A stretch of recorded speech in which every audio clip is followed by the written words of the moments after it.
Tapilok. Ano ba nangyari siya, Idol? Tapos namagalang po kayo sa Kailan ka natapos? Okay, sige, papaliwanagan. Taga saan ka? sa Lahat kayo ma-educate about sa tapilok. Pag natapilok ka ngayon, kinabukasan yan, lintik ang sakit yan. Hindi mo halos maitapak. Ganun yan. Ngayon, siyempre, kung malakas naman ang loob nyo, katulad yan, malakas ang loob nito eh. Akala nyo kasi maayos ka agad yan? Hindi. Ang mangyayari dyan, namaga na kasi yan. May maga na yan. Pero pag in-adjust ko yan, kahit pa paano, ang benepisyo niyan, hindi na kayo tatagal ng ilang buwan or ilang linggo na ganyan pa rin kasakit. Pag na-adjust yan, pag tama na kagad yung adjustment, kailangan nyo nang tiisin yung pain. Kasi nandyan yan, kahit hindi ko hawakan yan, masakit na yan, di ba? Kahit hindi ko hawakan, namamaganin kasi nga, automatic, pag natapilok ka ngayon, pag gising mo sa umaga, kahit nga yung pahapon pa lang, umaga ka natapilok, uunti-unting humahapon, masakit na lang mga yun. Pero normal lang yun. Ayun nga lang, benepisyo niyan, pag na-adjust siya ng maayos, hindi na siya tatagal ng mga matagal. Nakita niyo, may pumupunta rin doon, 2 taon na yung tapilok, 8 months na, namamaga pa rin. Hindi na kaya abot sa ganun. Saglit na lang yan, siguro mga 2 weeks. Kahit nga, kulang-kulang 2 weeks. Yun lang. Pero kailangan nyo lang magbaon ng 10 kilo lakas ng loob kasi yung namamaga, kahit hindi hawakan masakit, pag pinagalaw niya, talagang may pain. Yun lang, kailangan ma-educate kayo sa ganun. Okay? Sige, higa ka. Kasi kahit anong gawin yung madali dyan, na gumaling, maganda sana kung kasama ko kayo sa court, natapilo kayo, nasa court ako, in-adjust ko ron, hindi na aabot sa ganito. Kita mo yung lakad niya, gagano'n siya. Oh. Normal lang yun. Pero, kaya natin yan. Madali lang naman to sa torsosis.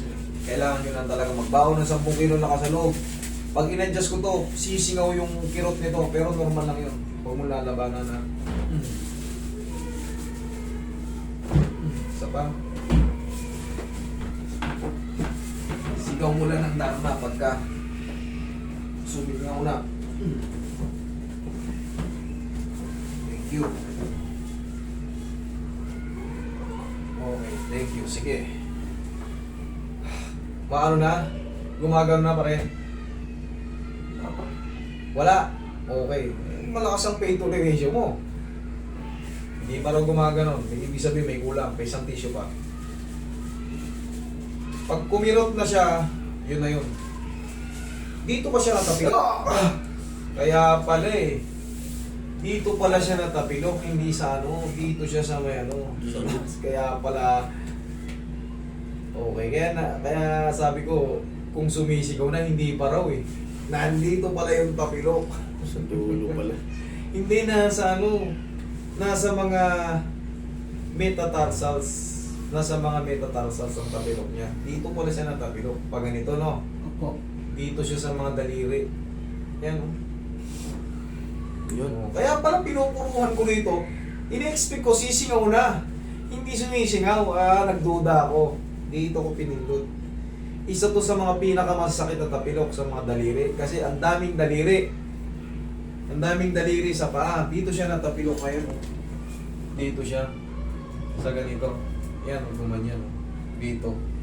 Dito siya natapilok. Okay, hindi. Dito ko pinupuruan. Nag-expect ako na parang may sisingaw na. Wala pa. Balikan natin. Nakakapagtaka eh. Bakit hindi pa sumisingaw? Yung pala, iangat natin yung atak.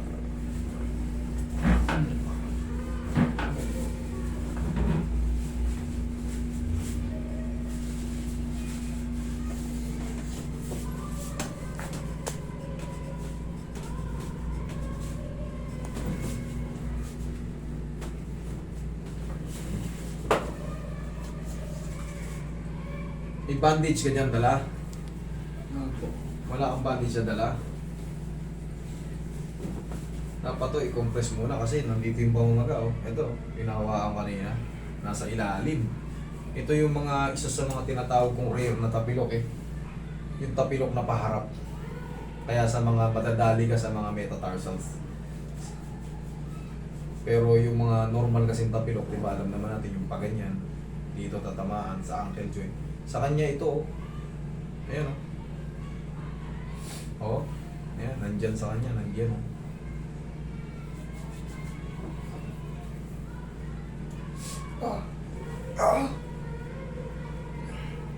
Shake lang yan, sir. Isin mo lang.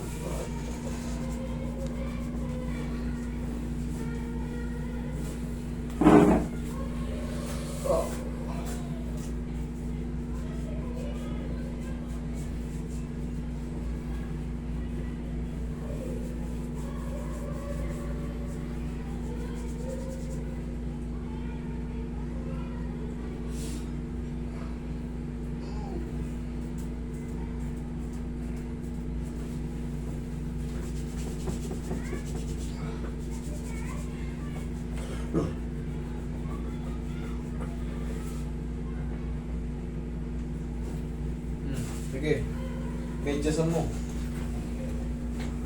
Tapos, mga 2 linggo lang yan. Ayos na yan. Ganun talaga eh. Ngayon ka natapilok, automatic yan mamamagaya. Tapos, huwag muna kayo mag-expect na mawawala yung, ano, yung sakit. Normal lang yung kinabukasan masakit talaga. Yun nga, sana kahit pa paano ma-educate kayo sa ganun. Tapos, yun nga, bibilis na ang pagalingin ng benefits dyan. Okay, suksok mo na maayos, idol. Suksok mo na maayos. Sige. Ganito ang lakad mo niyan, idol. Sige. Kaya mo yan. Kasi sa tarsal, yan. Mas maganda, di ba? O, di at least nakakadiin ka. Kaysa naman, kasi sa tarsal siya na ano eh, yan yung tinatawag kong rare na tapilok. Kasi yung mga rare yung paganyan, oh, yung parang paharap. Ang normal na tapilok paganyan. Pero sa kanya, tinamaan dito, oh. Yung ganito, pag inawakan mo yung dito niya. Pero yan, inaalog lang yan. Tapos, lakad mo niya pag ganun. O, tignan mo, walang masakit. O, kaya. O, kaya. Kailangan lang ng technique at tamang kaalaman sa mga joint. Okay?